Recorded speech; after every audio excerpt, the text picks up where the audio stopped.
আসসালামু আলাইকুম। কেমন আছেন সবাই? আশা করছি সবাই ভালো আছেন।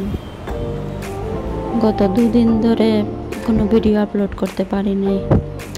আমাদের বাসায় মেহমান ছিল, তো দুদিন পর আজ ভিডিও আপলোড করলাম। বাট ভিডিওটা দুদিন আগেরই করা। মেহমানদের জন্য বাজার করতে গিয়েছিলাম আর রান্না করেছিলাম, তো ওই ভিডিওটাই আজকে আপলোড করলাম।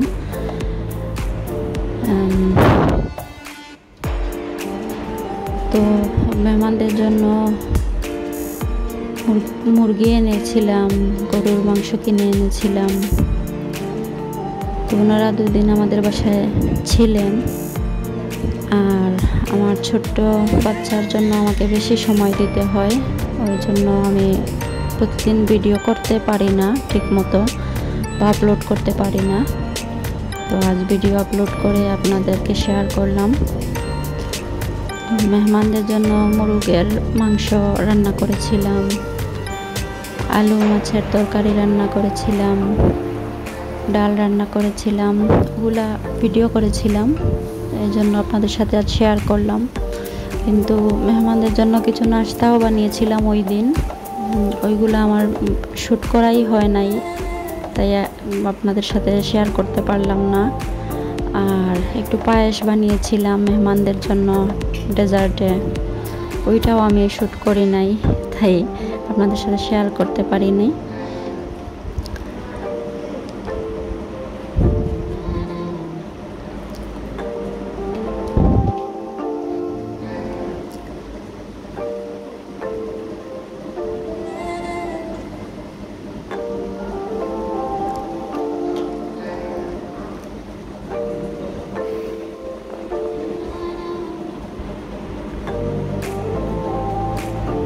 আসলে বেশিরভাগ আমাকে একা হাতেই সব কিছু করতে হয়। আমার মা অসুস্থ মানুষ, যেদিন ওনার শরীর ভালো থাকে তো ওই দিন উনি আমাকে হেল্প করেন বা রান্না করেন, নতুবা উনি মানে রেস্টে থাকেন, শুয়ে থাকেন। তো ওনাকে আমি কখনো প্রেশার করি না।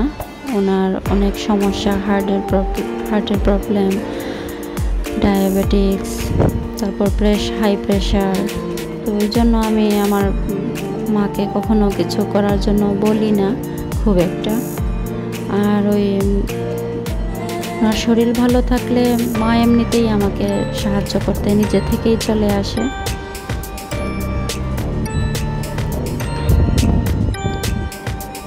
তো এই তো মাছ দিয়ে আলু রান্না করেছিলাম। এইগুলো ঠান্ডা হওয়ার জন্য টেবিলে এনে রেখেছিলাম, কারণ মেহমানদের আসার সময় হয়ে গিয়েছিল। মুরগির মাংস রান্না করেছি, তারপর ডাল রান্না করেছিলাম, আর এর পরের দিন গরুর মাংস রান্না করব বলে রেখে দিয়েছিলাম ফ্রিজে রেডি করে। তো এরপর থেকে আর ভিডিও করিনি, শ্যুট করতে পারিনি, তাই শেয়ার করতে পারলাম না। সারাদিন পর পাখিদের খোঁজ নিতে চলে গেলাম বারান্দায়। ব্যস্ততার জন্য ওদেরকে ওই দিন খাবার দিতে পারিনি। তো দুপুর হয়ে গিয়েছিল, ভাবলাম ওদেরকে একটু খাবার ফ্রেশ করে দিয়ে আসি, চেঞ্জ করে একটু ফ্রেশ পানি দিয়ে আসি। তো আমার ছেলেকে নিয়ে চলে গেলাম পাখিদের খাঁচার কাছে বারান্দায়। তো পাখিদের আপডেট বলতে আমার ডায়মন্ড ডাব পাখির আপডেট আছে। ওরা এখন ব্রিডিং মোডে আছে, অ্যাডাল্ট হয়ে গিয়েছে। ওরা এখন ওদেরকে খড়কুটা দিয়েছি। কোকাটেলের কোনো আপডেট নেই, ওরা এখনও বাচ্চা, তাই ওদের তেমন একটা কোনো আপডেট নেই। ওদের ট্রেটা ক্লিন করে দিলাম, নতুন কাগজ দিয়ে দিলাম। 2-3 দিন পর ক্লিন করে দিলে, চেঞ্জ করে দিলে ভালোই লাগে। পাখিরা সুস্থ থাকবে, ভালো থাকবে, ফ্রেশ লাগবে দেখতে, এজন্য। আর আমার ডায়মন্ড ডাব পাখিটার ট্রেটা অ্যাকচুয়ালি ভেঙে গিয়েছে। তো দেখি নেক্সট টাইম যখন যাব পাখির খাবার আনার জন্য, তো একটা ট্রে মনে করে কিনে নিয়ে আসবো। আমার ডায়মন্ড ডাবের জন্য কিছু খড়কুটা দিয়েছি।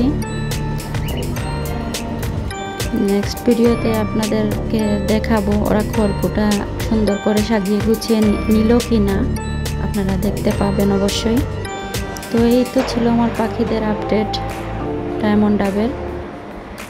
আর সবাই ভালো থাকবেন, আমাদের জন্য দোয়া করবেন,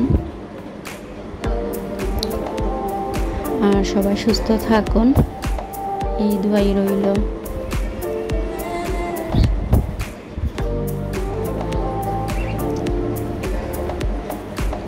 আজকের মতো এখানেই বিদায়, আল্লাহ হাফিজ।